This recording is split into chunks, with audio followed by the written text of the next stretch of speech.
айтыңызшы, мына темір жолда қашан тәртіп орнайды? 30 жылдың ішінде темір жолда табыс көзіне ғана айналдырған бұрынғы басшылардың тек қаржы табумен ғана айналысқанын біз жақсы білеміз. Сол ескі Қазақстан өкілдері сөлін сорып, бізге тек қаңқасын қалдырды. Айта-айта жақталды. Жылдағы жыр сапа болса нөл. Совет заманынан қалған ескі вагондар сүйретіліп әлі жүр. Темір жол паркінің 60%-ын тосуы шыққан. Министрлік не дейді? 2030-ға дейін жарылқаймыз дейді. Бірақ біздің қтж-ға бәрібір, өйткені шекелері шылқып жүрген менеджерлерге мен айтайын, Қазақстан темір жолының құны көк тиын. 26 жылда жарылтпаған саланы 7 жылда жарылқайды дегенге жан-баласы сенбейді. Өйткені үнемі айтатындар ертегі, айтатындар аңыз.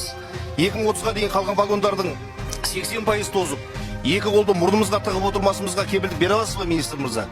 Терезесі ашылмайтын, кондиционерлер істемейтін, қабырғасында тарақандар жүретін ескі вагондардың өзіне жаз мезгілінде билет таппайсың. Тапсаң